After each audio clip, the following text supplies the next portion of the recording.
announcement. Storm has the morning announcement. Ladies and gentlemen,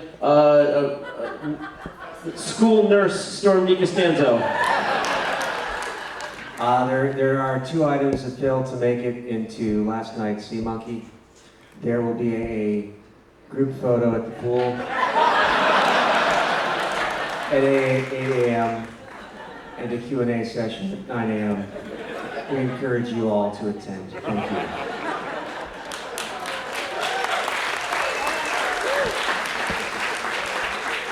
There will also be an emergency AA meeting immediately following this Q&A.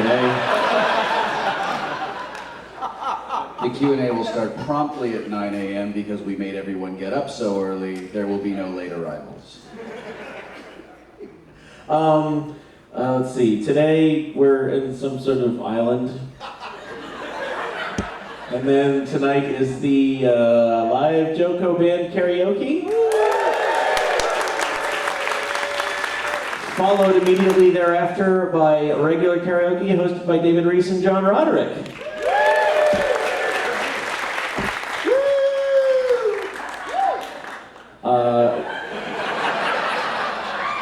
We're going to be collecting. I'm excited. It's going to be fun. We're going to be collecting the sign-up sheets for that probably while everyone is in port this afternoon, so we can get things organized. So if you want to sign up, you should probably do it before you go onto the island this morning. That's about all I can think of for right now. So we will turn things over to school disciplinarian, and what's the name of the guy that rides around and looks for truancy kids? The truant officer. The truant officer? So that kind of morning, ladies and gentlemen. Ladies and gentlemen, school truant officer and official pencil sharpener of JoCo Cruise Crazy, David Reese. All right, let's get started. This is the performer Q&A. This is your one opportunity to interact with the performers, so we really want to make the most of it. These are the performers, most if not all, most of the performers. So this is how it's going to work. I'm a fiend for structure and discipline. And actually, it's interesting that you mentioned truant officer, because when I was in 6th grade, I was actually a member of Safety Patrol. Where you wear that bright orange sash, and then you monitor the crosswalk. And you get to stop parents' cars in their tracks just by putting up your hand. Oh, it was a real rush, because usually I defer to authority, but there's something so wicked and pleasurable about subverting authority. A child telling an adult to stop driving is profound. That's all I'm saying. Okay. This is what we're going to do. We're going to go down the row. Everyone will just say their name and 1 or 2 sentences about what they do and why they're here, okay? And then we're going to solicit questions from the audience. You'll approach these microphones and wait in line. You've seen C-SPAN. You know how it works. I would ask that you keep your question kind of brief, right? And then if you want to direct it to an individual or a certain subset of these performers, make that clear, all right? Some of these guys might start answering your question. That's 20 minutes down the hole right there. And you didn't even care about their opinion, all right? Remember, you guys are the children wearing the bright orange sashes. These are the adults in the vehicles. You have the power just for this one morning, all right? Okay, let's begin. Who are you and why are you here? I'm Aubrey. I'm a part of the Double Clicks, and I play the cello. You can stay. Good answer. Next. My name is Angela. I'm also part of the Double Clicks, and I play the guitar and stuff. I'm Mike Furman. I'm part of the Double Clicks. I play guitar and piano. I am Will Wheaton. I'm a motherfucking wizard. My name is Joseph Scrimshaw. I am a comedian and a writer and a man who witnessed a pony almost attack Will Wheaton. That's why I came today. My name's Bill Corbett. I am famous for my artisanal cheeses and also riff tracks and Mystery Science Theater.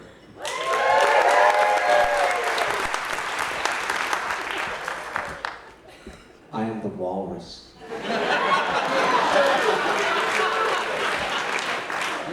Bless you. I'm Jonathan Colton, and I'm feeling pressure to come up with a joke here.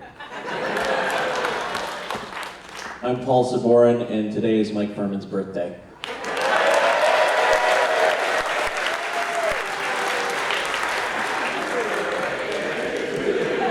Enough.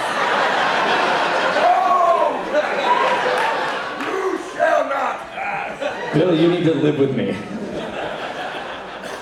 You're up. I'm John Roderick, Starship Captain.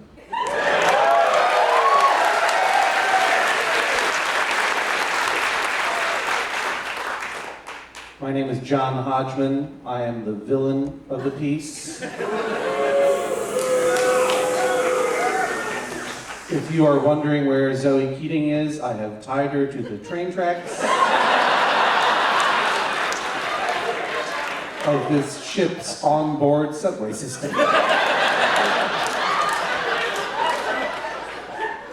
Kevin Murphy, former puppeteer. Thank you.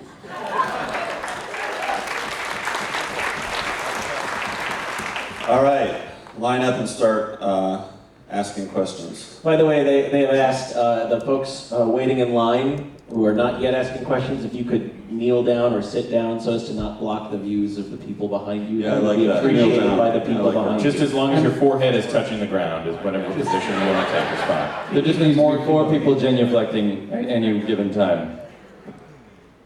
So kneel down if you're not at the. Kneel On your before knees, song. get on your knees. Or on your butt. Yeah, you don't have to go all the way down. So, guys, this is one of those amazing moments. Who should ask the first question? This dude or this dude? Yeah, totally this guy. You got burned, son. All right. What's your name and what's your question? I hear And they where have a do you pretty good live? burn ward on this ship.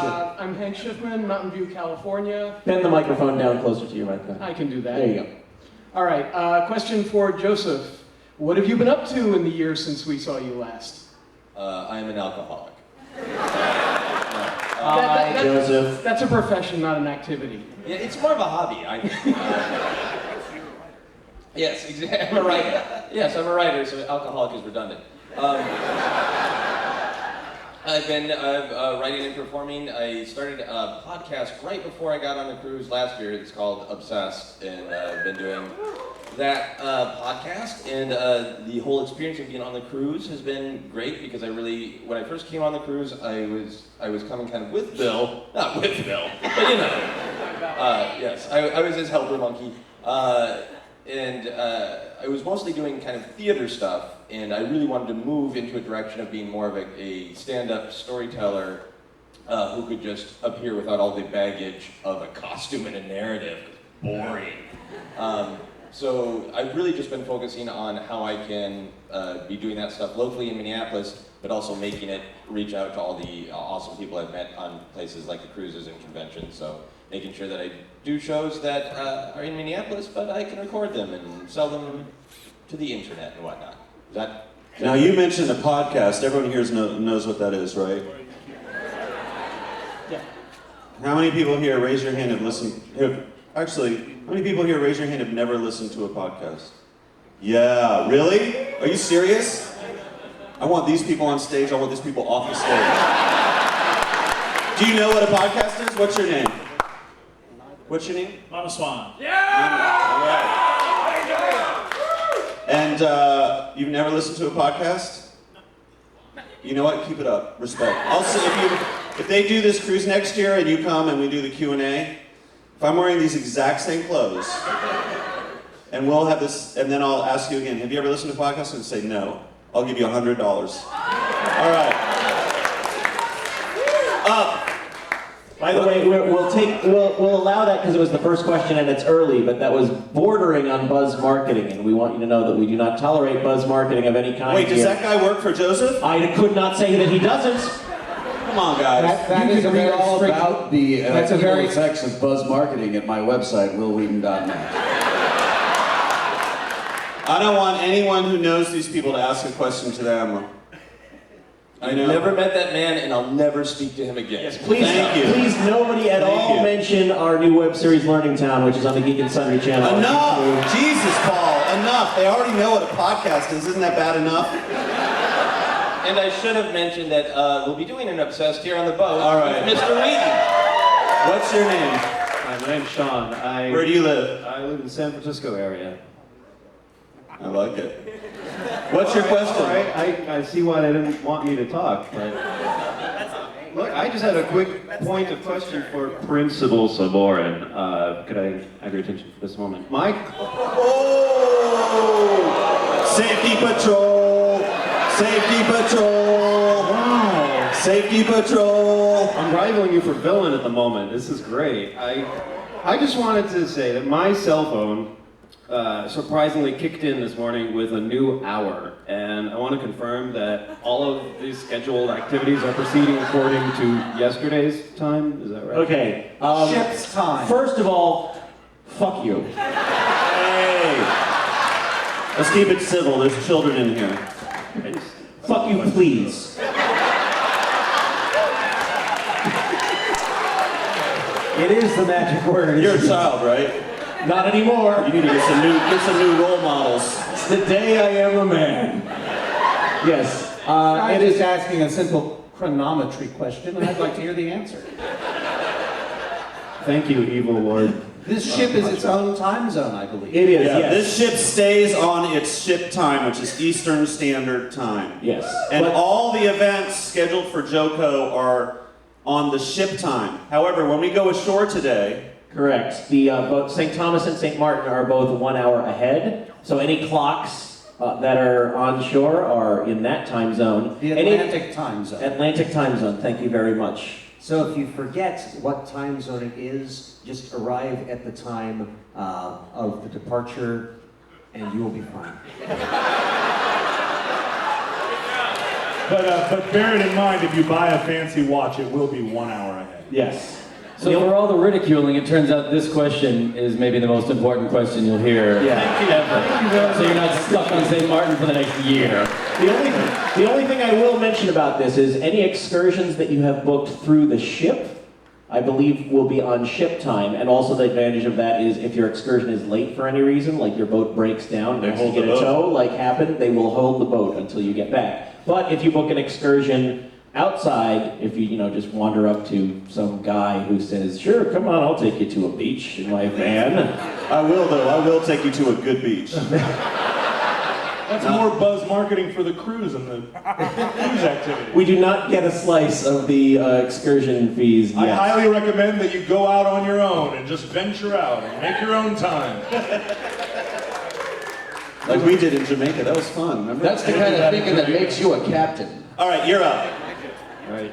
What's your name and where do you live? Let me just thank you for wasting your time with that important information. You can thank me by pulling my hair or kicking my You're ass. still wasting our time. Yes. Move on. Aren't you all glad you did not vote his the first question? Let's have a really, really banging question right now. What's your name and where do you live? My name's Suzanne, I live in London, and question for everyone, I guess.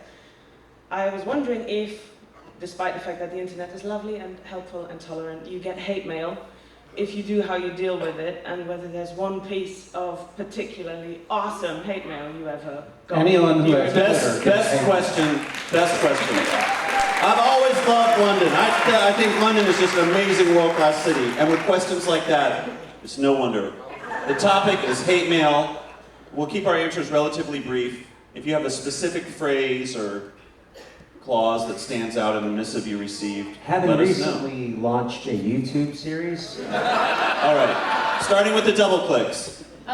We get like YouTube comments that are negative and stuff, but fortunately our mom also watches the YouTube comments, so it evens out pretty well.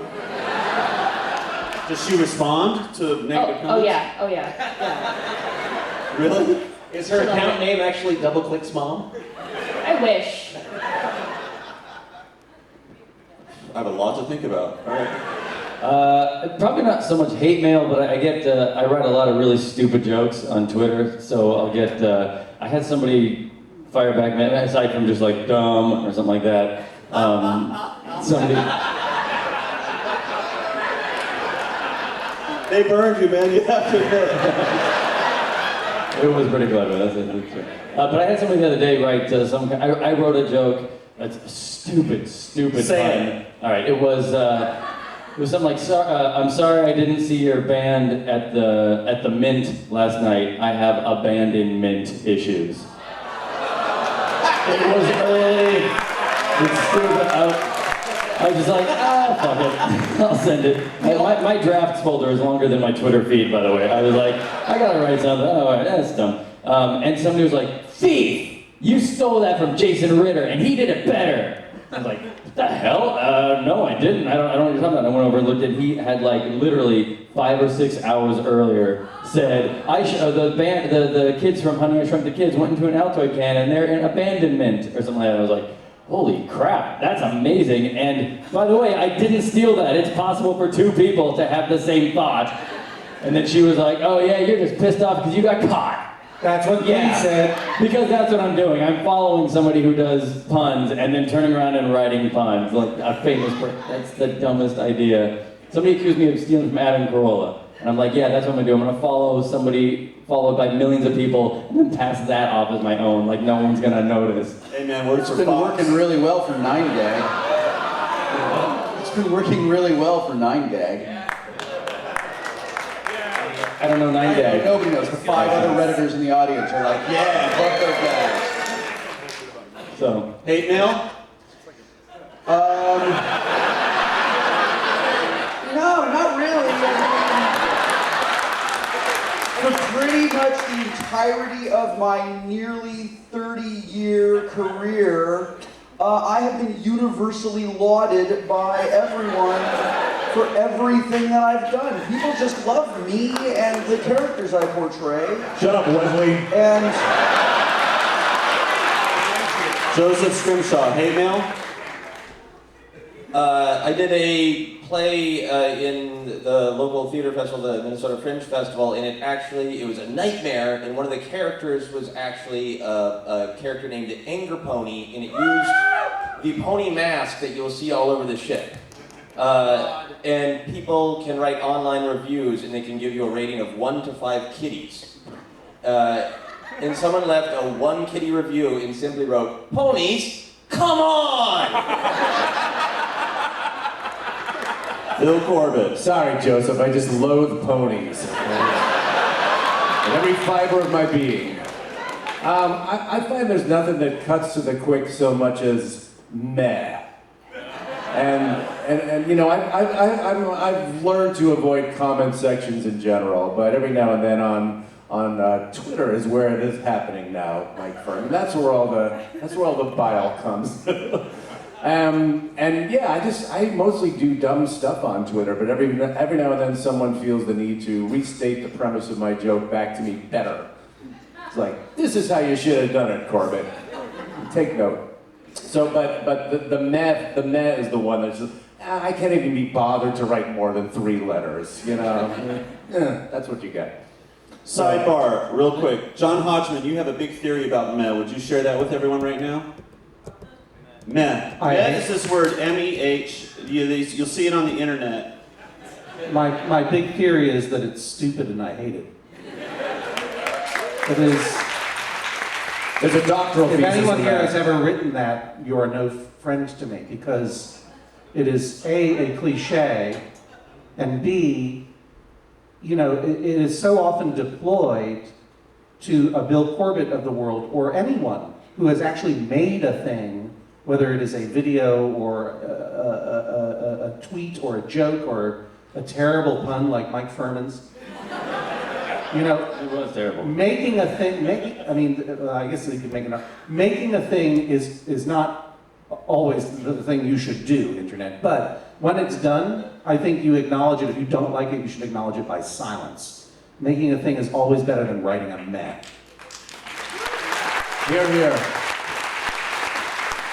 By the way, if you want to know what feels really good, put up a terrible, terrible, dumb video on YouTube, and then make the what's it called? Disengage the comments. Like, don't allow comments. And I just picture trolls out there being like, "That's." And they just jump into a pool and just sink to the bottom, bubble for days. Eventually their heads explode a la scanners. Yeah. short one It's a troll. good feeling. I did that the other day and I felt so good. I'm like, look back on the page and like, ha! No bad comments. And this is the dumbest video I've ever made. Storm, have you ever had anyone give you negative feedback? Yeah. With the web series thing, it's part of our job to read and interact with the comments. Otherwise, normally the policy is ignore them. And you can write off the Nez and the gay and the dumb and all that. Some cut more, but my favorite comment that we've had is the actors who played Paul and Storm should have played the other character.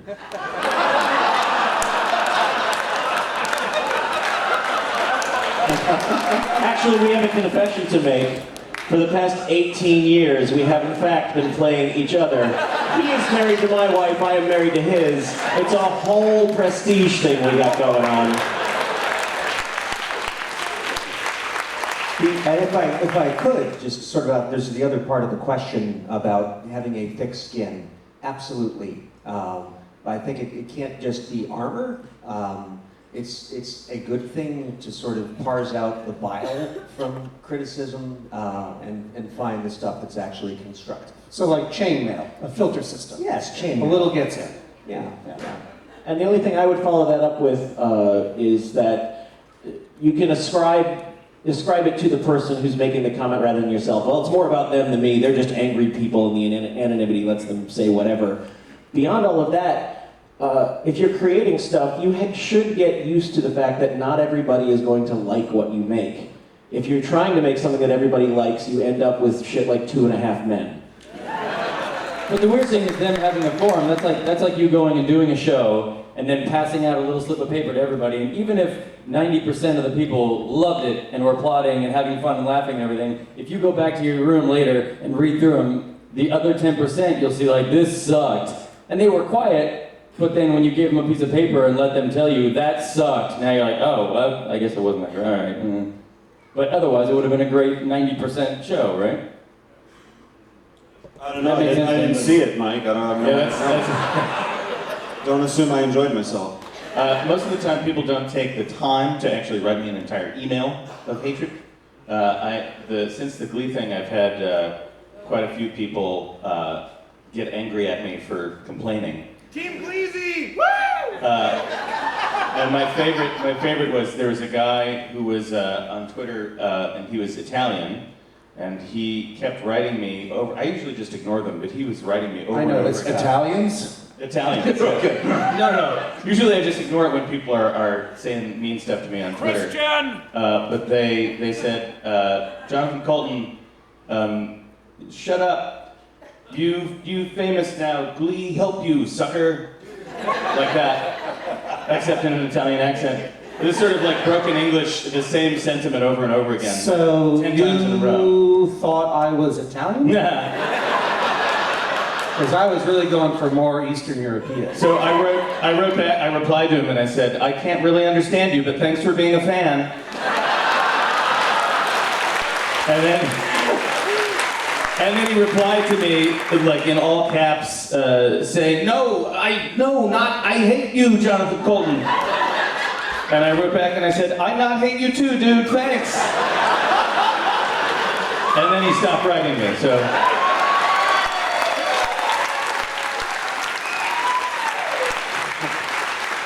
Troll Jitsu.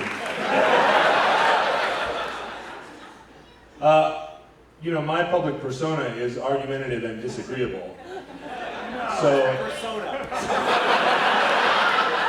there is no way that you can out-man me or hurt my feelings on the internet because I am a pre-troll. I am trolling you with my music and art and voice. I receive a certain piece of hate mail, the same piece, over and over and over again, from all over the world, roughly once a week, sometimes twice.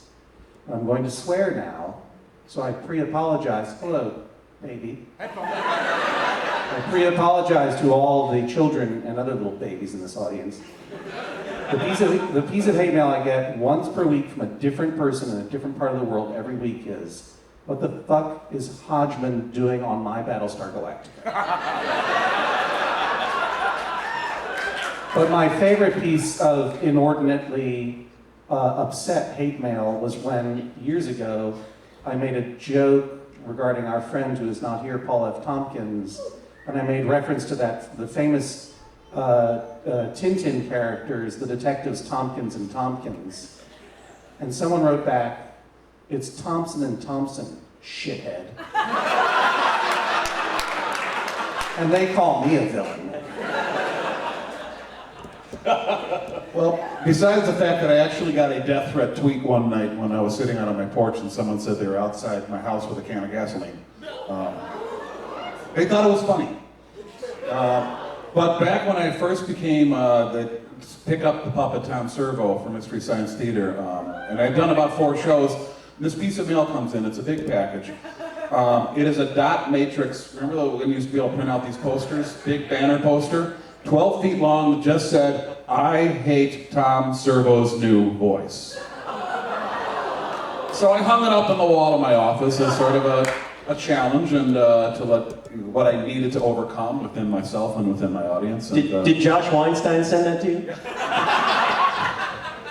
No, he's a very sweet man. He wouldn't have done that. I never found out, but I've made that person famous because I included him in the book that we wrote about the thing. And it was a nice thing to do with an actual piece of hate mail. And I always thought a person's life has to be pretty empty if they're sending hate mail to a puppet. Words to live by. That was a great question, actually. That was interesting. That was a good question. Yeah. Okay, what's your name? My name is Patrick. Where do you live? I live in Boston currently. Wow, you got here. Yeah, I left early. So everyone here is a creative who's had periods of high productivity and low productivity, and my question now is, how do you recharge your engines once they kind of run dry? Planning cruises. Heroin. Low productivity? I'm running at 100% at all moments, pal. Well, are we going down this way? Yeah, let's do that, yeah. All right. Well, I'll answer briefly and sincerely. When I finished the last book of the trilogy of books of fake facts that I was writing, and when the final thing that I did was to record the audiobook, then the paperback tour, and then a special based on the stand-up that I was doing around that book. So that was all done, and I realized that I was now out of material, I was out of projects, I didn't know what I was going to do next. So that was when John Roderick and I were having breakfast and wondering, now what do we do? And I thought that it would be a good thing to just book an hour at this small bar and performance space in Brooklyn every week for an indefinite period of time that I would have to fill up each week with new-ish material. And so that's what I was doing, because otherwise I wouldn't create anything new at all unless I had that terror that there was a stage that was waiting for me. And it's a really small room, and we've been having a good time. Right, Alice? Yes. Right. And so that is, I think setting an arbitrary deadline is great for yourself. But one of the things that we discovered in that conversation, John Roderick, was when we were talking about how, like, yeah, you can buy a gym membership, but you'll never go. You need to have some sort of external deadline, someone who is waiting on you, some cruise that is waiting on you, some other person who's going to be disappointed if you don't do it. And then you will make new stuff whether you want to or not, because your body will respond to that stress and something will come out of you.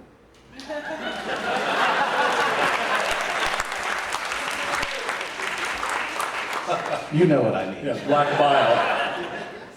The entire time that we have known each other, you, Cruisers, and I have been in a period of dramatically reduced productivity. Sorry. It's all right. It's not your fault. It started before I met you.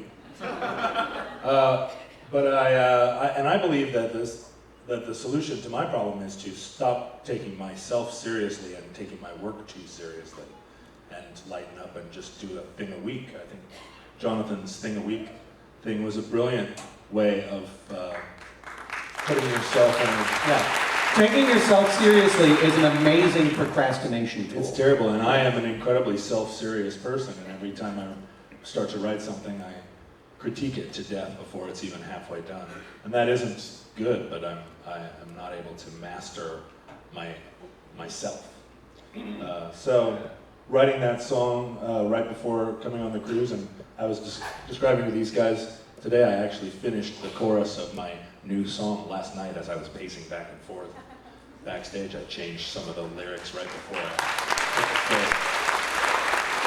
took the that was the kind of risk of just like, well, if this is no good, there is no turning back now. And I wish I could do that more, or I aspire to do it more. I really don't have anything to add because my answer was essentially what John Hodgman said, but not as eloquently of the setting an external deadline. I always grew up being the I work best under pressure because I refuse to work under any other process. But it is extremely helpful, and as John said, with the deadline, you'll create something, and it may not be the best thing you ever created, but you will create something, and knowing is half the battle. I think it's important to also, the idea of recharging is important, not just making yourself create, but finding a way to become interested in creating. And so for me, I really get excited when I find a thing that I can work on, a project or a direction that is just interesting to me, and it doesn't have anything to do with any potential output that I might or might not have. So, I'll just find a piece of software that makes cool noises and spend, an entire week just twiddling knobs and making cool sounds, not trying to create anything, but just playing. But note that your version of recharging in that scenario is still making. Yeah. As opposed to just going to a beach or whatever. Yeah, of course. But I think that it's important you don't always have to make something and publish something.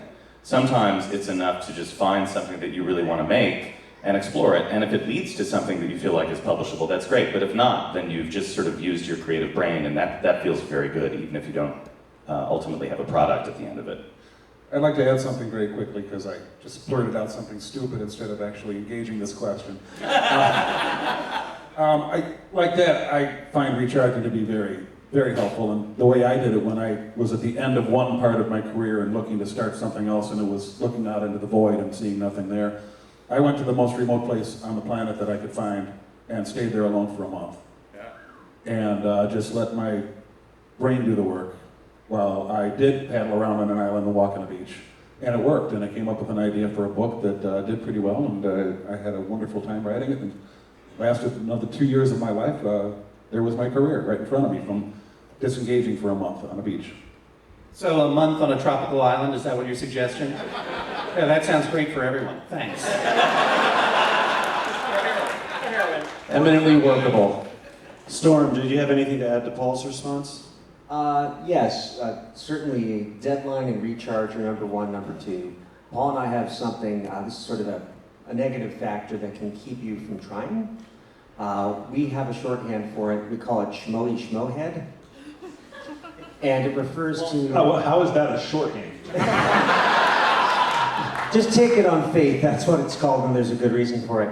But the idea is when you sit down and say, okay, it's time for me to write the thing, to do my thing, that there's the voice in your head when you have an idea and you sit down to do it. It says, no, that kind of sucks. This is a stupid idea. And it's schmo. Don't listen to it. It might be that idea does suck, but in the process of trying to punch through, you will get to the place, or you won't. But certainly if you don't try, you will not.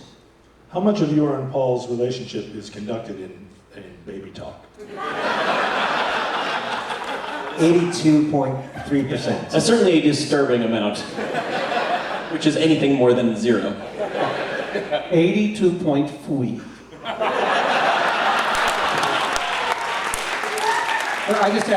I'm sorry, this is a subject that is interesting to me. And so I'm going to speak just a little bit more on it. Now I forgot what I was going to say. Oh, right. When you're starting out, you have this, and you're just starting your first big creative enterprise, you've probably stored up about 15 to 30 years worth of ideas. And so if you're lucky and you're disciplined and you stick to it, that stuff will tumble out of you and you'll feel great. And then you'll reach a point where a number of us are sort of facing, where you've kind of worked through all of those ideas that you've had since college or your youth or whatever, and now you feel like you've got no ideas. And the reality is you never have no ideas. I don't know if you're ever facing this sort of thing, but even if you feel profoundly that you have no ideas, it's not true. And Linda Barry, when we did that Portland show, the Livewire show, said something that was really meaningful to me, which is, because she deals with this stuff a lot, this issue of procrastination and feeling stuck or whatever. You just have to get your hands moving. And now I really am talking about creating and not masturbation.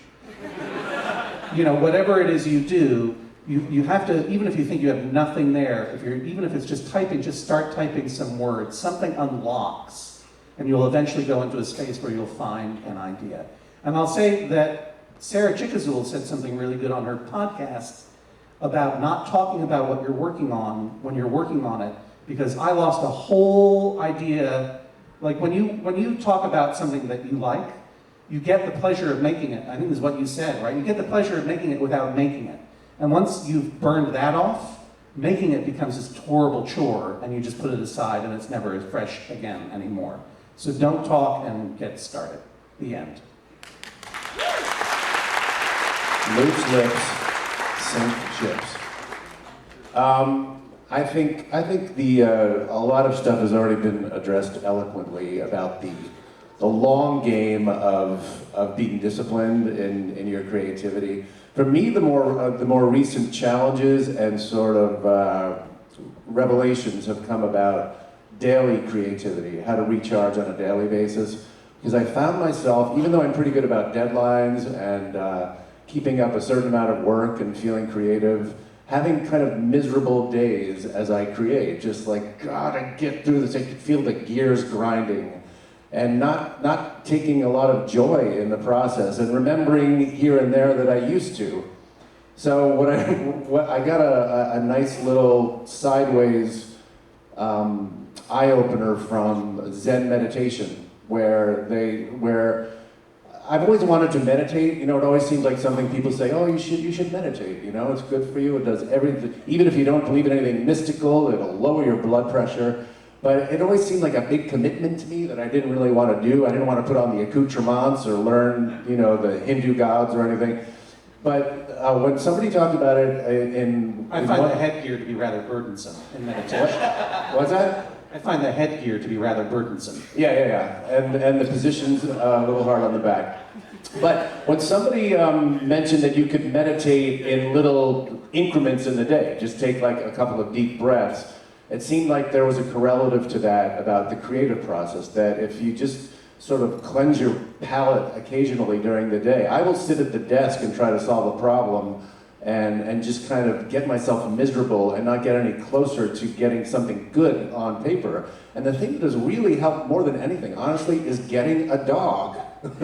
Because, my wife works during the day and I have to take care of this puppy and walk him occasionally, and it's just the simplest thing, and it takes me away from the work, and I get a little oxygen, and I get a little movement, and back to the desk, and it feels like a whole different world, rather than that world of must-solve goddamn problems. Suddenly it's, kind of fun again, and the dog has provided me with another point of view on life, which is simpler and nicer and likes to run around. And do you walk the dog on your tropical island, or what? Yeah. We will retire there. So dog is your co-pilot. Well said. You stole that from Jason Ritter. Unfollow! Busted. One element I think we haven't talked about is, at least for anything that's really, really performance, well, I think all art is made for someone, but especially if it's performance-based, I get a little refresher by trying to remember that it's like a relationship, and that when I'm sitting at the computer writing, it's not all about me, and maybe I should do something for you guys, and try to think about it from the audience's perspective. And that gives me a little bit of a refresher, because when I'm really getting tense about exactly how do I want this joke to be perfect, you stop and think about, like, well, just really imagine, how is an audience going to react to this joke? You start to remember, they will not really be aware that he made the wrong choice between duck or goose in that punchline. Screw That can make a him. big difference, actually, sometimes. Really big difference.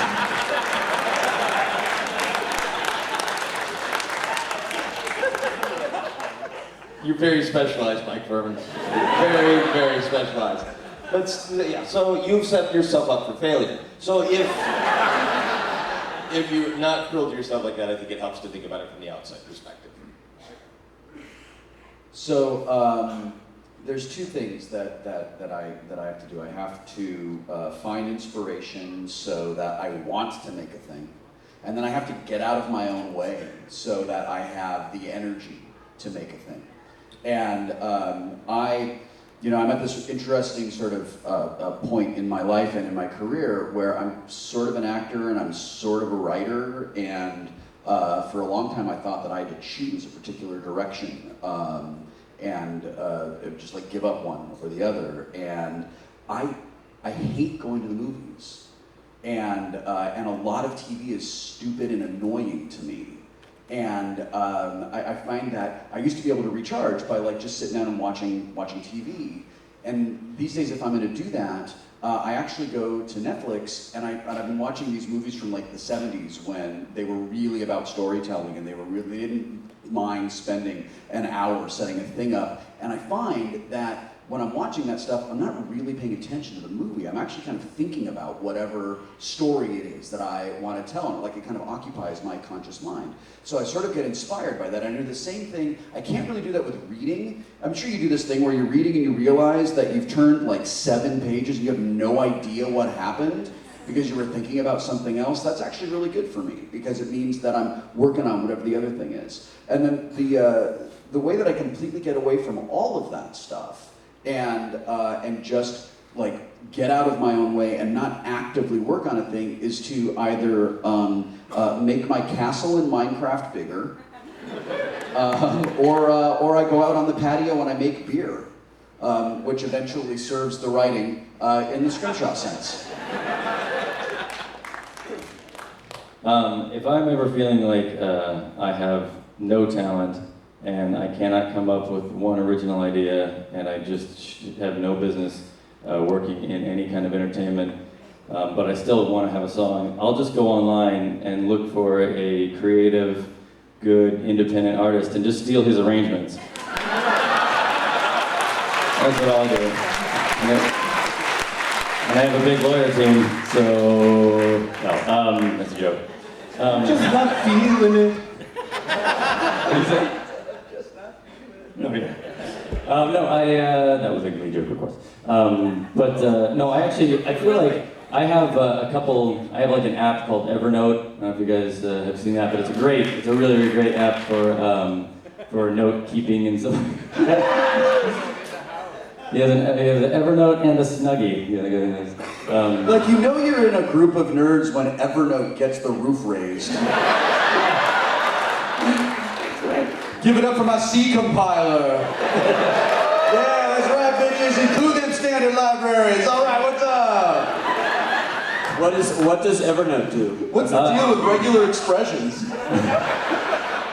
Evernote is a note-keeping app that lets you tag notes, and you can have like different like notebooks, and inside that one, like album music one, and then inside that you can have tags of like video idea or whatever, like, so you can have all your, everything that has to do with politics, everything that has to do with animals, everything that has to do, that kind of stuff. No buzz marketing.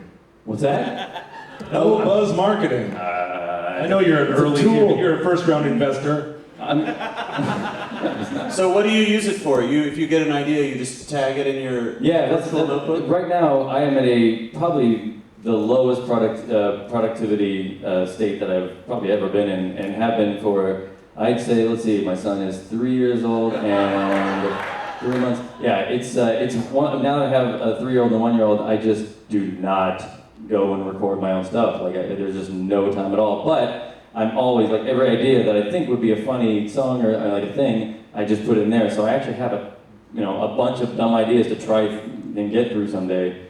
but there's no time to do them right now. But someday there will be. But the point is, like, to write down everything, like, just keep track of every idea that I think is worth working on, even if I can't do it right now. And someday, hopefully it's not, oh, there's this great thing about the current Pope, and then he retires. Something like that. Spoiler alert.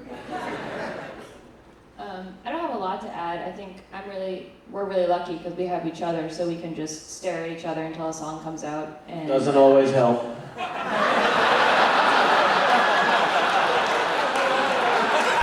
Paul, stop staring at the double clicks.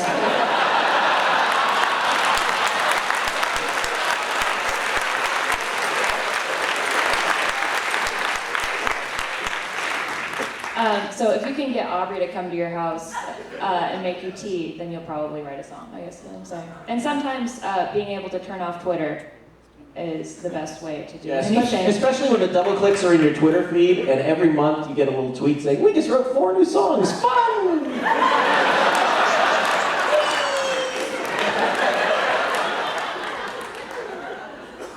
Do you speak for both double clicks? You have anything to- Absolutely. David, point of order.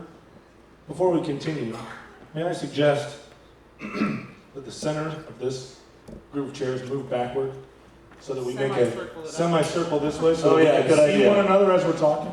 Yeah. You may suggest that. I have suggested it. Are you going to be the outlier?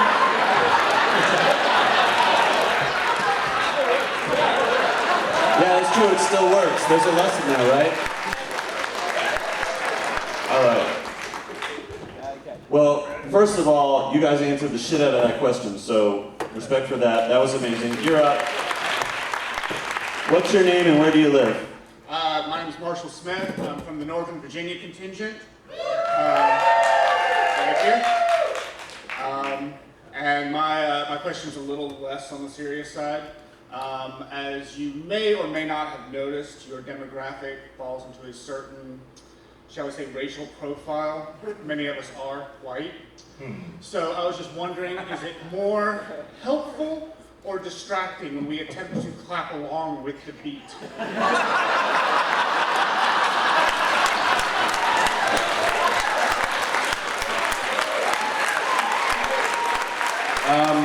I am a member of the Unitarian Church. I've seen white people clapping in ways so hideous you would not believe. So you guys are good. I would just like to say, though, that I don't believe it is a racial thing. There are people of all races here, and none of you can dance or clap on it. So, I heartily disagree. Yeah. Don't come up on my stage. I saw some incredible dancing. You guys were really doing a great job dancing. No, at the I dance agree. party. It was incredible dancing. In that one could not believe what one was seeing. It was truly incredible. Can you dance? I can fucking dance. Dance.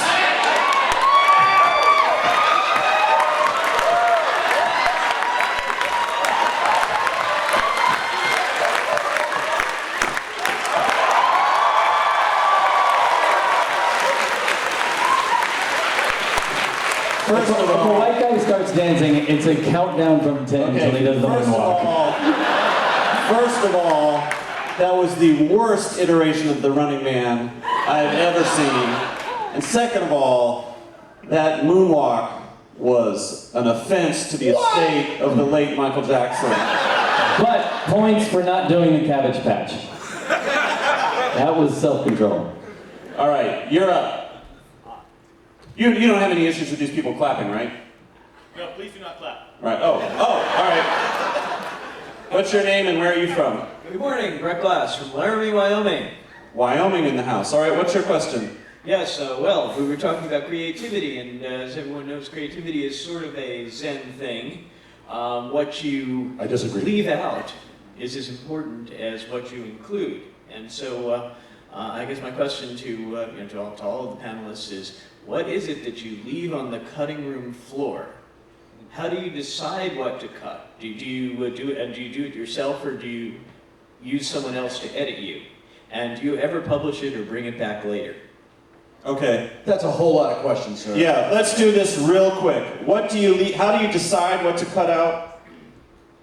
Let's focus on that. How do you know what's working and what's not working? And how do you get rid of the stuff that's not Cut out working? the things that I think are bad or stupid. I use the warm fuzzies, cold pricklies system and just ask myself, what kind of touch is this joke giving me? There comes a point where you have to get past the everything I do is crap portion of being creative and trust that there's good stuff in there. And then you eventually reach, well, at least I eventually reach a point where I can I've gotten too close to it and I've walked away, I've made a lot of beer, and I can look at it and know, this is the crap, okay. But sometimes you need to write the crap to bridge together the good stuff. And then you realize, I didn't need to say any of this at all, and you throw it away. I would like to take this moment to mention the fact that XKCD's Randall Monroe is here with us.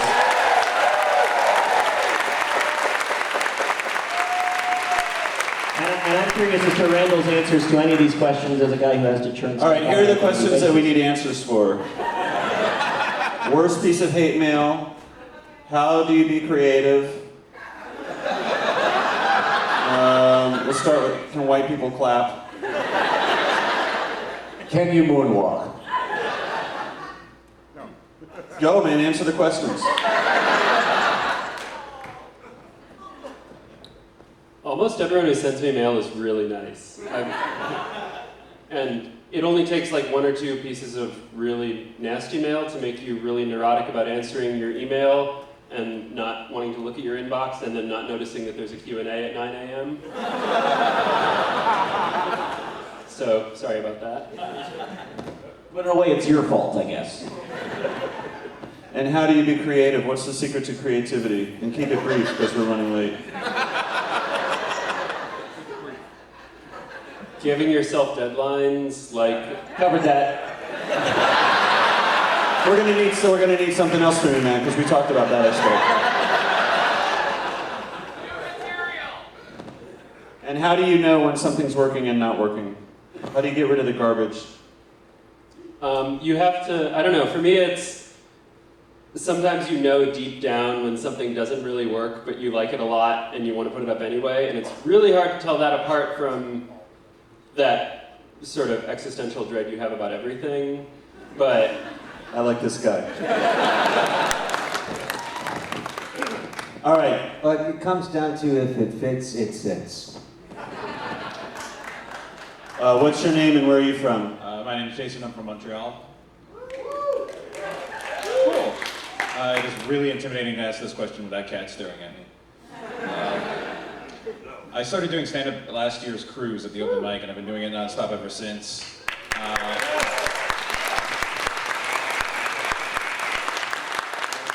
Thank you so much. When you've got a bit or a song or something creative that you really believe in your heart is awesome and works, and no audience you've ever performed it for agrees with you, how do you police the balance of, no, I'm right, they're wrong, versus I'm performing for them, I have to bow to what they like? That's an interesting question. Randall?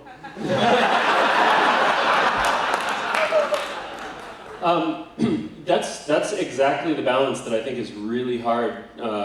Like figuring that out is like at the heart of all of it, because sometimes it's just that you haven't found your audience, and sometimes it's that the jokes you're telling aren't funny, and like figuring out, like for me it took a while to figure out that there were some people on the internet who like jokes about Linux commands.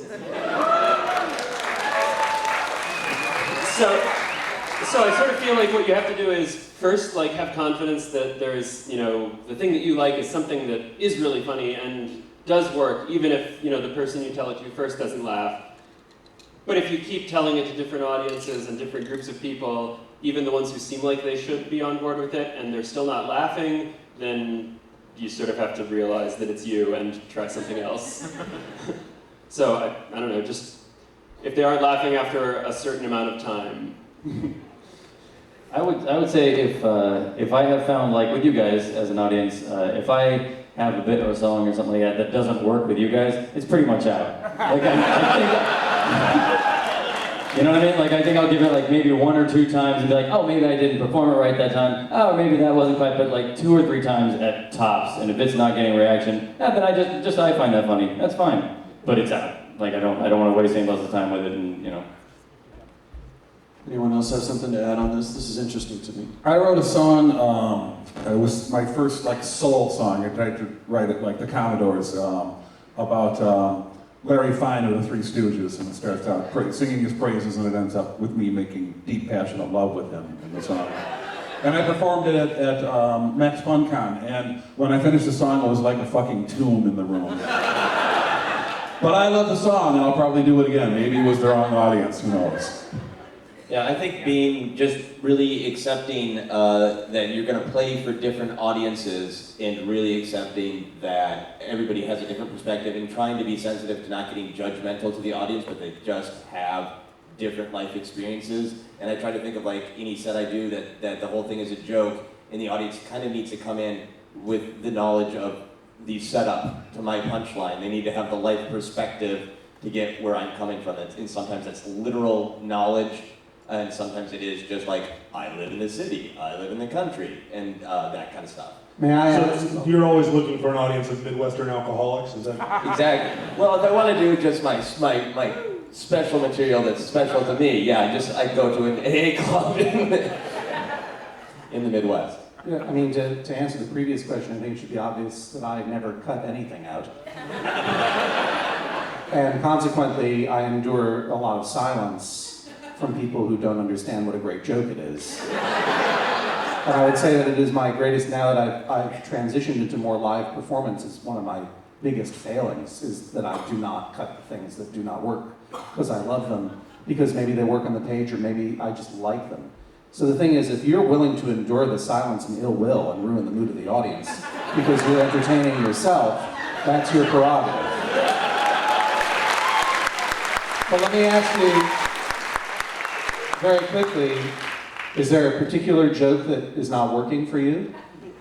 Let's workshop it. Yeah. Want me to tell it? Let's punch it up.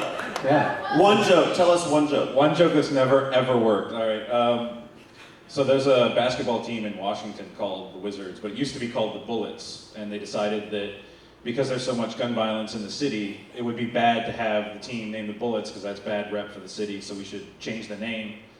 And they changed it to the Wizards, but Washington, D.C. also has the largest black population in the country, so why would they choose to name their team after a rank that is currently only employed by the KKK? You open with that, right? That's your opener. I don't do it anymore. But why didn't you ask us, do really racially charged jokes work? Yeah, you could have saved us some time. We could have all said no 14 times and we'd be done. Bring up the graph.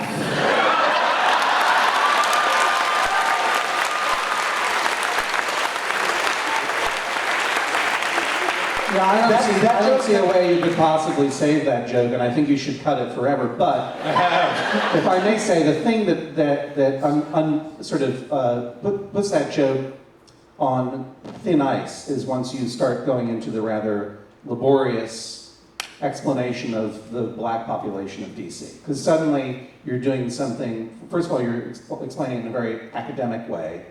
And then once you say that, everyone's like, oh God, what the fuck's he gonna say now? Do you know what I mean? And frankly, the payoff doesn't really explore that taboo or explode it. It's just a way to get to that. I mean, I think you might be able to make that joke, but you need to be a lot more subtle about what you're in. It's what we used to call in Mystery Science Theater the Swiss Army knife joke. There's too many little accoutrements coming out that don't have pieces to each other. So go back and work on it, okay? Well, also, speaking as a wizard, I'm very offended by that. My apologies, Captain Roderick. But keep working at it. Not that joke. Get rid of that joke forever. Bring us a better joke next year, and we'll see how you're doing. I have better jokes for Friday, I promise. Right. And good for you for saying the joke, too. Yeah. Thank you. Racist comedian, everyone. Racist comedian. What's your name and where are you from? Hi, my name is Nicole Deeker. I am temporarily from Los Angeles. I have a question. Can I just question the concept of temporarily being from somewhere? Oh, check out somebody who doesn't live in Los Angeles and doesn't get that understanding. There's a very long story. Most of the people on this boat know it. Well, enjoy your little secrets, everybody. We're up here just giving and giving, but you keep your secrets under guard. Sure. Do you read my book? You're. I didn't hear what you said. Oh, what? Look at what you're. Yes. Look at what Please your hoodie proceed says. to the burn ward on deck one. My question is for Mr. Roderick. You said yesterday that once a plane gets in the air, it's very, very difficult for it to fall down. And I have some cognitive dissonance with that concept, probably because I'm stupid. Can you please explain to me so I'm not afraid of flying? Yes. Airplanes naturally want to fly. You know what? God is good. God is good. It is in their nature, it truly is their nature to fly. And once you get an airplane in the sky, it will keep flying. And as evidence, I will point to that Learjet a couple of years ago that suffered a catastrophic decompression at 35,000 feet and continued to fly. Catastrophic decompression is not how you get her not afraid to fly. I believe you missed the premise of the question, Captain. Gutenberg catastrophe, a problem. Let me just say, at 37,000 feet, if you suffer a decompression, the oxygen masks falling from the roof will be the last thing. What if the bags got inflated? In other words, if the plane should rip open, you may get sucked out, but the plane will be okay. The plane will still fly. What happened to the plane, John Roderick? I You want to can't know. fly. The oxygen mask will come down, and then you will freeze to death. How about that black box? You know what? I'm gonna solve your issue for you. All right? Plus, stand up, because I'm gonna look you in the eye while I tell you this. Because I've had people in my life who are afraid of flying. What you have to do when you're on the plane is imagine a giant, benevolent hand holding the plane in its palm.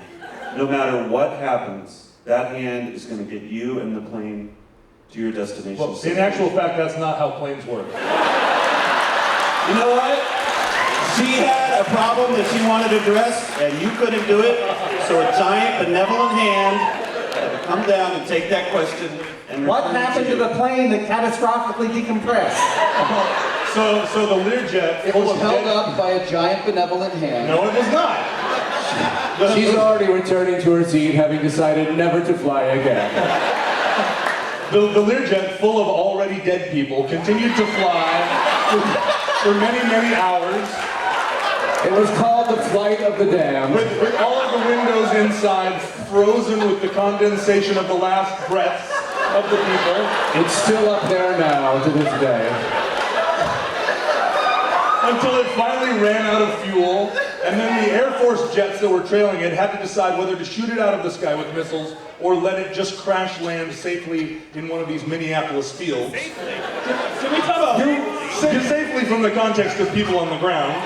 You're writing a song about this, aren't you? Because the people in the plane were already completely frozen, their blood was frozen. Yeah, all right. So it ran out of fuel and the jet just coasted into the ground. The benevolent hand returned to their family. Enough about this fucking plane.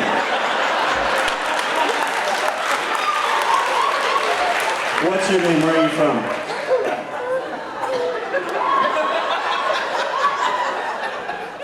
You've broken. Hello. My name is Thomas Fox. I'm from the Bay Area. Well, I come from the South Bay, but I work in San Francisco. All right. .com, work it out later. Which is germane to the question because I commute quite a lot. I end up on a train for about 2 hours a day, and I've got my laptop, but I never seem to write anything. This question is for the writers, mainly. How do you deal with distraction? Do you need a quiet place to Asked write? and answered. Next. Is it a state of mind? I'm talking about actual, but this Do is it like the anyway. productivity question, right? You just want to know, how do you start working? No? If you're on the train, just start writing about what you see on the train. Because Good I'm sure answer. there's a lot of great things to just start writing about. That's a good answer. Yeah. So the answer would be that you can basically write anywhere. You don't need Use your isolation. Well, every Simple. writer is different. And that's great. Distraction is a great excuse for not writing. It's just an excuse. There are a lot of distractions. And that day, his series of best-selling train-based novels was born. All right, I'm Eric. I'm from Texas. Wow, I thought that was going to be nothing. My question is for Scrimshaw. I was wondering if you could elaborate on your That's the experience. one modest Texan. Yeah, probably. I take it back. Now he's bragging. Sorry. Scrimshaw, I was wondering if you could elaborate on your experience on almost seeing Will Wheaton killed by an angry pony. Yeah, I think it was almost exactly like what you guys all saw, but from the other side. It The was like the sexier same side. thing that you saw with 100% more Wheaton ass. And there is no cover band that has that name, so no one even tried. I thought it was a real Wow, comment. that sounds magnificent. You're Yeah, what is that, welcome. like a computer programming question? What was that about? No, it's the thing that happened before you got here. Okay. What? Damn, son. All right. Someone finally dressed up for this Q&A. What's your name and who are you serving legal papers to?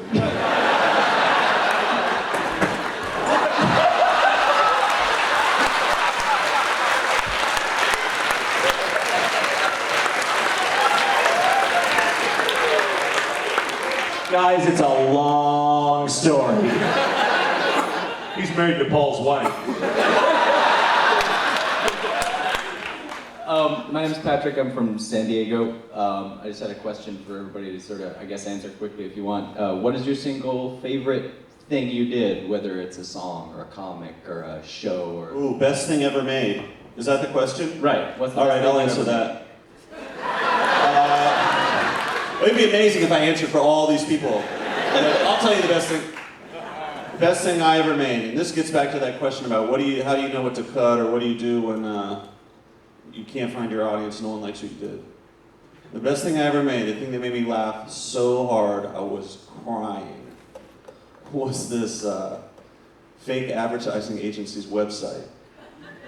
And it was just a bunch of animated GIFs about like Toyotas and Duracell batteries. It was fake advertising campaigns.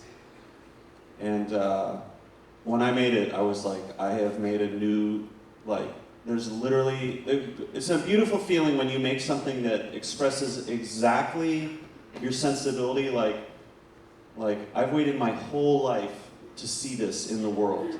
And it just so happens that you're the person who made it, right? Because it's reflecting your sensibility. And the other thing that's really exciting is when you're like, I've made something that is new.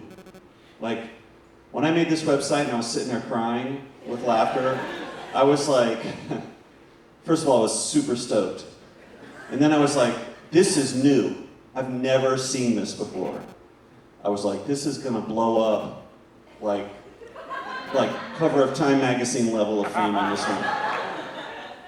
And it went over like a lead balloon. Like, I put it out there. Like, every so often, like once every 2 years, someone comes up to me at some event and is like, yeah, I got your pencil book, blah, blah, blah, cartoons, blah, blah, blah. Man, JoeyTheMidwife.com was a hot site. And so you just have to... Buzz marketing. You just have to, like, yeah, do your thing. Wait, what was your question? I totally was just like... You answered it. Okay, all right. Best thing ever made was, yeah, for me it was that. For Randall, it was his cartoons. Favorite comic you ever No, made? you can go. Everybody go. Quick. Best thing you've ever made. Something you're super proud of. A comic called Click and Drag a few months ago. That's a big, massive one, right? I recorded an album for Christmas, which was really exciting and very short-lived, but I really enjoyed that. I agree. I think this goes back to what somebody else said. I think the favorite things I ever write are things that no one else likes because they're so specific to me. So I wrote a song that when I explain it to people, they just go, "Oh, that's sad." And it's like, no, it's hilarious. Trust me. I don't even want to talk about it because you won't get it, but it's... Well, probably my kid. Oh, shut up! Wait, not both of them. My favorite one. It's still kind of dickish. I think Will is mad because he stole his answer.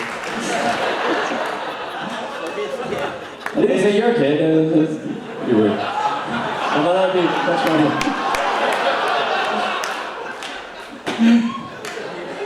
Will seems busy, so I'll say his pro wrestling career was the best thing he's done.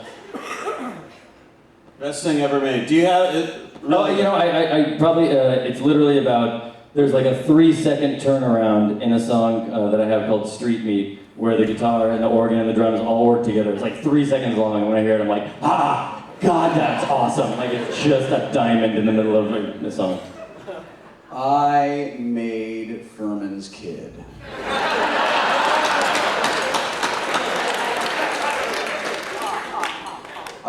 I'm really, really, really proud of my web show Tabletop.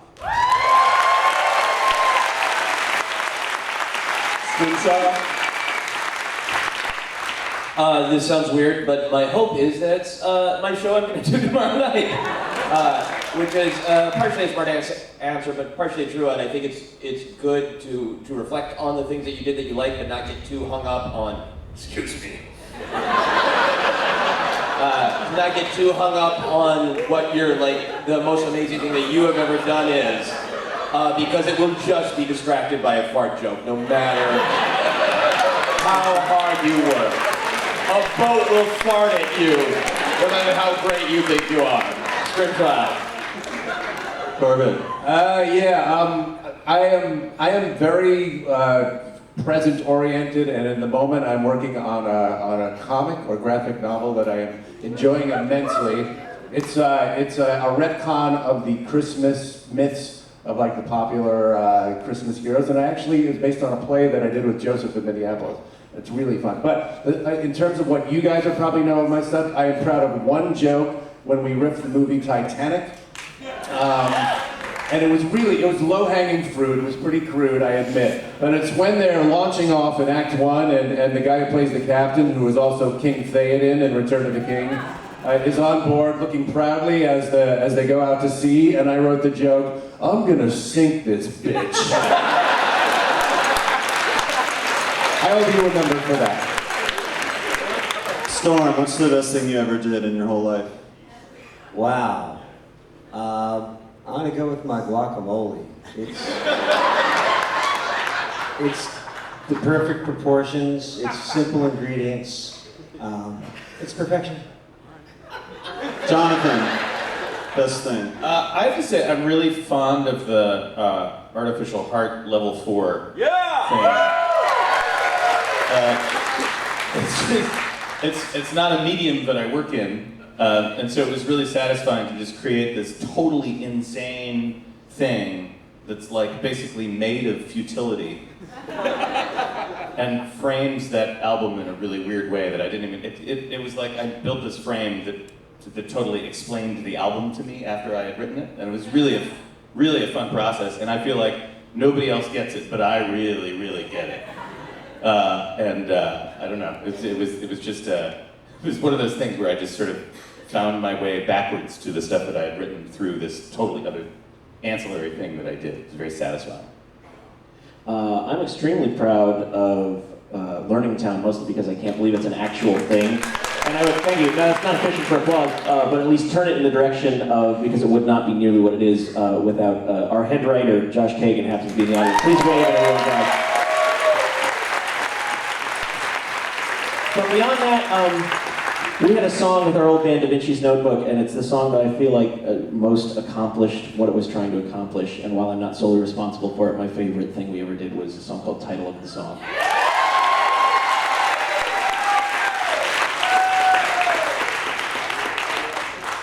My favorite thing that I ever did was I created a moment between me and an FBI agent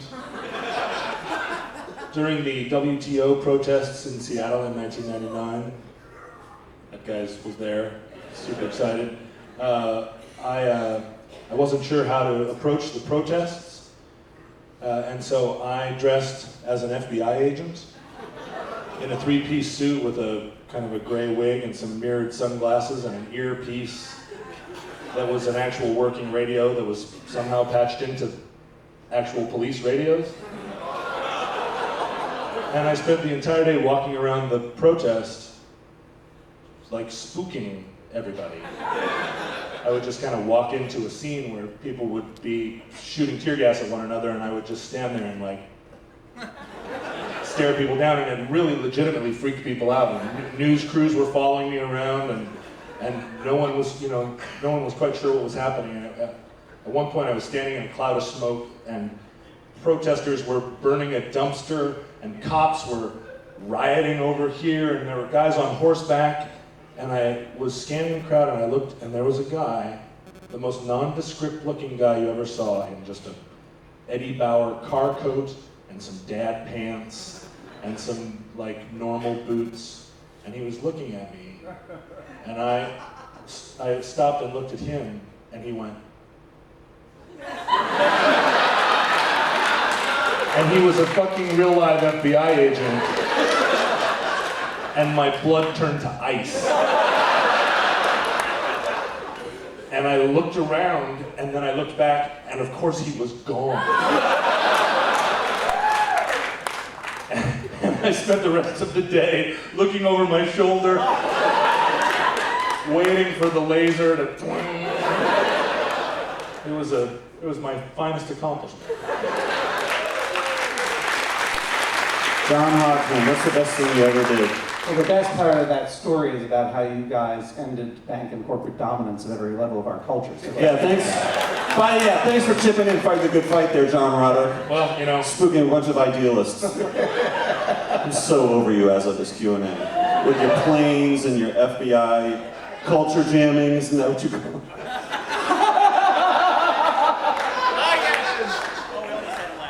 All right. Write a letter to the editor of Mondo 2000 to express your discontent with culture jamming, David Reese. Wait, say that. What? It was just words. Oh, okay. John, best thing you ever made? I had some jokes that like I was saying to that guy that I love so much that I keep telling to myself even when, or end on stage when no one's laughing. The one that I always think about is the joke that I wrote one day for the page-a-day calendar in my second book, which is that Jimmy Carter went on television to tell everyone to turn down their thermostats, but we all know he was in the pocket of Big Cardigan, which is a dumb. Just a small whatever. But what I've been thinking about lately that I've been doing more live performance are those moments that you can't recall, well, you can't ever get back, you can't ever show anybody. And recently I was thinking about the show that Roderick and I did at Largo on March 2nd, when we did the show together, and I was presenting material for my book and he was playing songs. And that was just one of those nights that just worked out perfectly. And unfortunately, it's something that was never recorded, and you guys will never get to experience it, ever get to know it. So it's okay for me to talk about it, because I'm not buzz marketing like these fuckers. And I'll just describe a moment really quickly, and it was on the first JoCo cruise when I got to get on the stage with some wonderful voice talents and sing this song that I had written for the puppet show called the United Servo Academy's Men's Chorus Hymn. It was just great fun. We have time for one more question, unfortunately, and then we have a special announcement. Oh. All right, let's do a lightning round. All right. I'm Mike. I'm from Boston, and I just want to know what animal all of you got with the cruise packets. None of the performers We didn't got get animals. We didn't get it. Oh, you got except for me. You're up. Lightning round question. And Has to be a lightning round question. absolutely quick Still question. I got an animal. I think Will's definition of lightning round is a little bit I was different. given an animal by my friend Mikey, who decided he didn't need these. I am a cow. The cow is the best. You certainly are. I have a question. Quickly, my name is Michael Lothian from Vancouver. This question is for Mr. Wheaton. When you were a young actor playing Wesley Crusher, Did you ever think about your on-screen mother, Beverly, while masturbating? All right, no.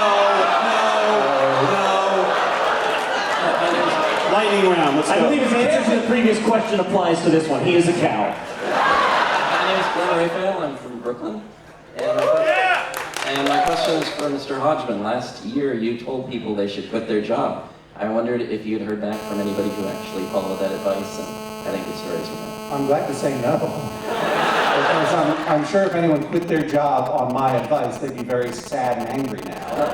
You should Oh, this guy, you're pointing at that guy, you quit your job? And how's it working out? Well done, first of all. Good job. You're the guy who made the animations, right?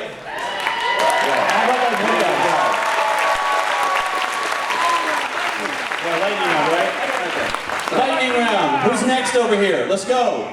Keep it cracking like lightning. So I'm hoping that you will have fans who maybe like to give you things, and I was wondering if you take it as given that people are going to give you things whether you want them to or not, what would you prefer them to give you, and is there anything you wish people would stop giving you? Great question. Let's do this. Fan gifts. What do you want and what are you sick of getting? Lightning round. I did a comic about a microscopic violin made via open source something or other, and some fans actually built an open source violin that was microscopic and mailed it to me, and then I opened the packet and was like, whoa, this is cool, and set it down on my desk and looked away and then looked back, and I haven't been able to find it since. Double clicks. You should give us just gold, I think. Anything at all that's not bulky. I really don't need any more t-shirts. But I do need more dice.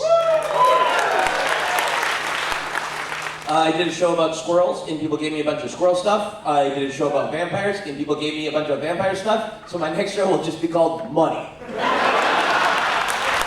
Somebody once sent me a beautifully knitted classic Tom Baker Doctor Who scarf, which was amazing, and I've used it for years. So I like that kind of stuff. Body parts, not so much.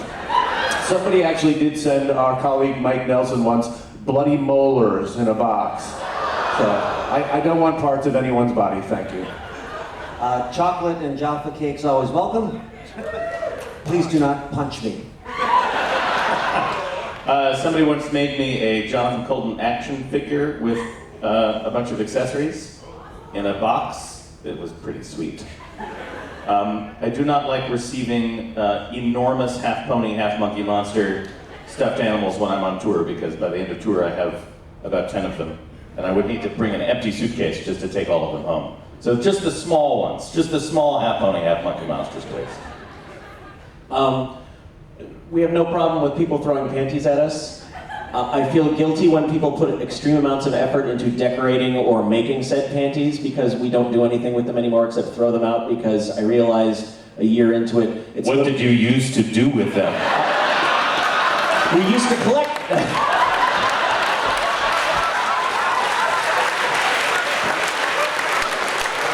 True story. We used to collect them and we'd catalog them on Flickr, the gallery of thrown panties, until I realized it was probably not the right thing for a grown man to take entire garbage bags full of panties and put them in his trash on a weekly basis. Also, we're all set on ideas for songs, thanks. You know, if you just give the garbage man $20 a week, he'll throw away as many panties as you can put in a bag. Pro tip. I love it when people do art. I'm talking about comic art or paintings or any kind of like art that you make. And I'm trying to put together a graphic novel of all my adventures. So I'd like to crowdsource that. I don't want to pay for it, of course. The world is ending, by the way. That is the We're docking at St. Thomas. That's the I'm going up. No, that's okay. That's the onboard subway passing.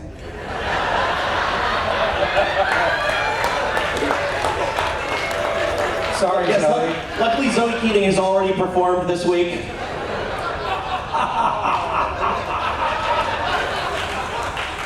I am grateful whenever anyone gives me anything. It happens sometimes, but any little gift or whatever, I'm thrilled to get it, as long as it doesn't make me have to check my bags, like that vial of Dalmatian blood that someone gave me one time, which was artfully presented, but then I had to check my bag. No, anything, I'm always grateful for any kindness that you would dare to show me, because I will often repay it with a sneer.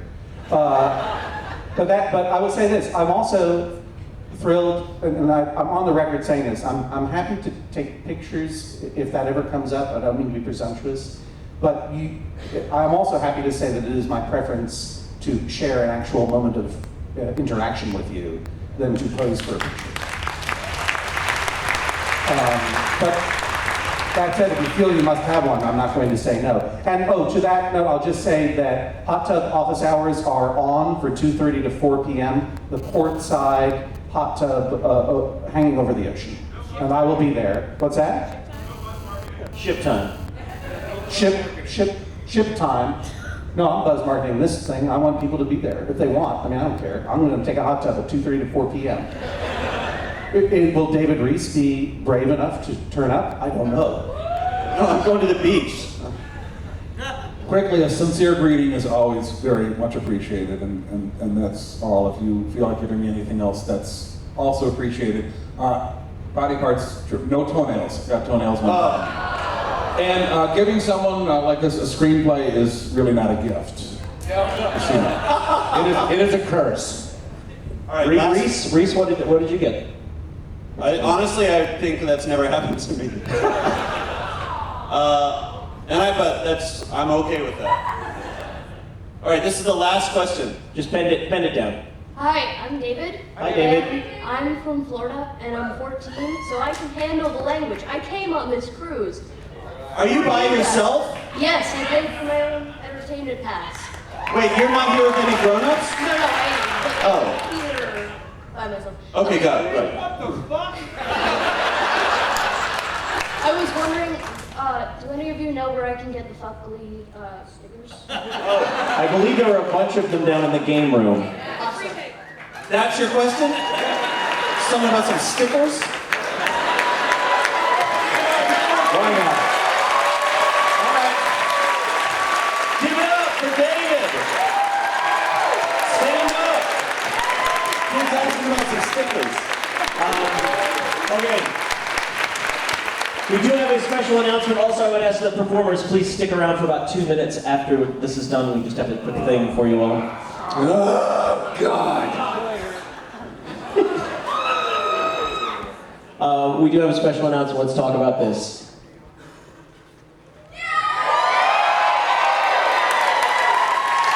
We're just going to be teasing you with some details. It is happening. It is happening February 23rd to March 1st, 2014. Here's the what, where, when. We know those dates already. I just told them to you. It is going to be on Royal Caribbean once again. Next year, it is going to be happening on the sister ship of the Freedom of the Seas, the Independence of the Seas. It will essentially be the same exact ship, just with different people on it. We took a long time trying to find the right itinerary and time and lots of things to match up, and it's how this worked out. It has nothing to do with that we're unhappy with this ship. I think we're all having a great time, yes? This year, it is going to the Western Caribbean. It is a 6-night cruise as opposed to a 7-night cruise. It's going to be, hey, no, all it means is we're packing all the fun into a shorter period of time. JoCo 1 was a 6-night cruise. It is going to be sailing from Fort Lauderdale, Florida, where JoCo Cruise Crazy 2 sailed from. No shuttles. Yes. It is going to be traveling to Georgetown, Grand Cayman, Falmouth, Jamaica. Yeah, get over yourselves. Jamaica's fun. You'll have fun. And it will be stopping at Labadee, Haiti, which is the Coco Cay equivalent in Haiti. It's their private resort that Royal Caribbean owns. What is new? We're going to have more of every cabin category. A lot of them ran out very quickly, especially like the promenade cabins. We have more of each of those, so there should be more to choose from. We also have new suites and more of those as well, including at the very back of the ship, the Presidential Family Suite, which for those, you can look it up online. It's 4 bedrooms, 4 bathrooms, sleeps up to 14 people. So the monkeys that like to party it up, we got that for you. Sex party. If any monkeys are gonna rent that and want to have a sex party, I will room with you. We are also we are also working on getting the entire back of the ship. So people in the past have expressed interest in doing the longest veranda, the longest balcony. We want to possibly have the longest back of the whole frickin' boat. Built in with part of that, we also have a number, I think at least 4 of the Royal Family Suites, which is 2 bedrooms, 2 bathrooms, sleeps up to 8. So that's pretty cool. That might be a manageable sex party. I just Season booked to all taste. those suites. Sorry. Yes, John Hodgman has booked all of the suites. We're switching to an all-in-one pricing system next year. There is no individual entertainment pass and cruise fare because very few people were not getting the entertainment pass. And this way, your fare is going to include everything. It is going to include your taxes, your fees, your gratuities will already be built in. The only thing you have to do is step on the ship and start buying drinks. Does that include the sex parties? That does not include the sex parties if they are ticketed events. Mostly because it is a 6-night and not a 7-night, next year's cruise will, in all cases, be less expensive than this year. And even in relative terms with, we haven't worked out the exact pricing and discounts yet. The spreadsheet monkeys are still grinding on that. But with discounts that will apply to returning sea monkeys and early booking discounts, I believe in every case, even when normalized as a 7-night cruise, it will be equal to or less than this year's price.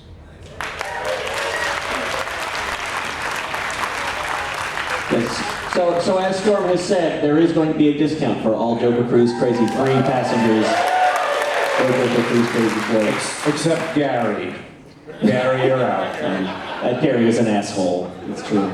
And we are working, hoping, and planning to have booking open before the cruise ends. And even if that happens, we are not announcing it to the rest of the world, so you guys are getting a jump start on it. Either way. Bear in mind that my participation has not been confirmed. I have not been invited on JoCo Cruise 4, so I don't want to put any pressure on you guys. But if you want to see us, the sex parties are in danger, is what we're hearing. I want the next time you say sex party, I want you to see how much that 14-year-old is smiling.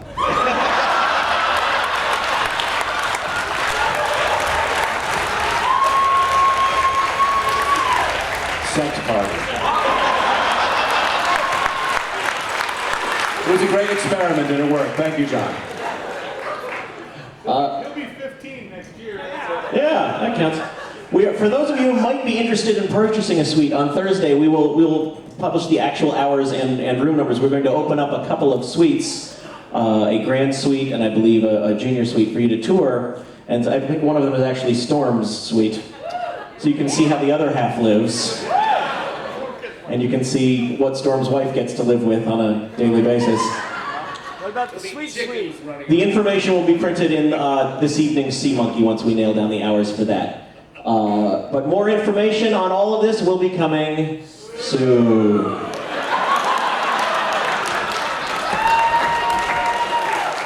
So unless anyone has any other announcements that they want to get out, thank you all very much for coming to the Q&A. Yes, Have moderator David Reese! David Reese!